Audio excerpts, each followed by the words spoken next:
A respected surgeon staged a burglary to make a £180,000 insurance claim because his spending was spiraling out of control, a court heard. Anthony McGrath and his wife Anne-Louise were in dire financial straits as they renovated their £1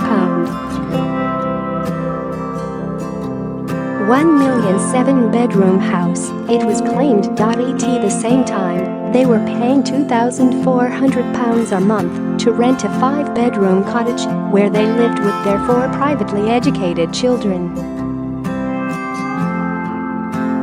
In 2015, orthopedic surgeon McGrath, 45, reported a break-in at the rented property, the jury was told.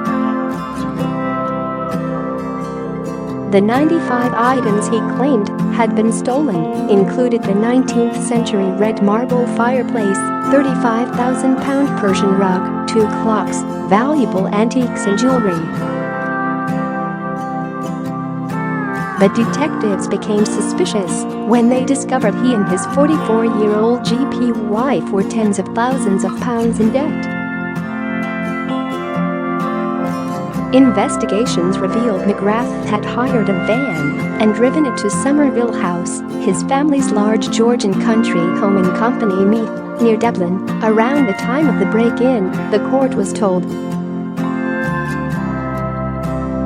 Photos of the missing fireplace were allegedly taken at the Irish property, raising suspicions. Prosecutor Charlene Sumnall said, "In a nutshell, this case is all about greed. The Crown's case is that these offences were motivated by the defendants' desperate need for money. They were in dire financial straits and resorted to dishonest and fraudulent means to alleviate their pressing financial problems."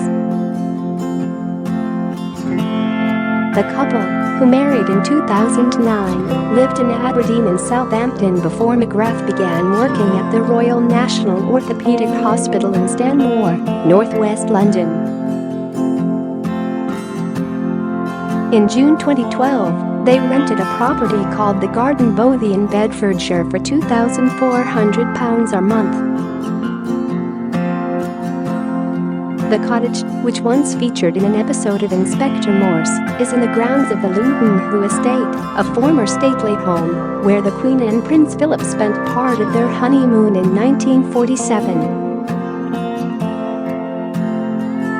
7 months later, they bought a house for £1.1 million in St Albans, funded by an £825,000 mortgage from Lloyds Bank.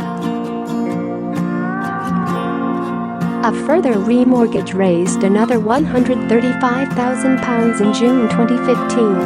Mrs. McGrath also obtained an £85,000 buy-to-let mortgage on a property in Belfast that had belonged to her mother. The court was told that McGrath earned £84,000 in 2012-13, while his wife reported earning nothing during that period. The couple are said to have fallen into arrears on their rent, although they blamed non-payment on defects with the property. Miss Sumnall told Luton Crown Court that, despite their huge overdraft, there was no reining in of spending on the St Albans refurbishment, as well as antiques, cars, school fees and the like. She added, by late 2014, it was clear that the defendants were in significant financial difficulty. Their income was unable to keep up with their extensive outgoings. However, the defendants did own a substantial amount of valuable antiques, jewelry and other property. McGrath is said to have tried to sell some possessions before deciding to falsify the break-in, she added. On April 15, 2015, the surgeon, who specializes in trauma cases, contacted police at 8:46 p.m. to report the crime. but the prosecution say 13 members of a conservation group visited the Luton Hoo estate during the day to repair a walled garden. Miss Sumnall said the Crown suggests that the presence of over a dozen people in the open next to the bothy make it strikingly unlikely that a team of professional burglars would have chosen to break in. Bedfordshire police searching the Garden Bothy allegedly found items including a sapphire and diamond ring, a chess set and 2 Mont Blanc pens that had been reported stolen.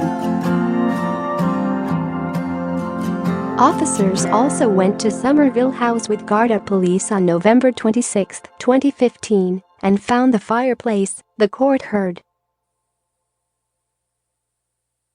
During his police interview, McGrath was asked about his whereabouts during the burglary and replied he had been to-ing and fro-ing, the jury was told.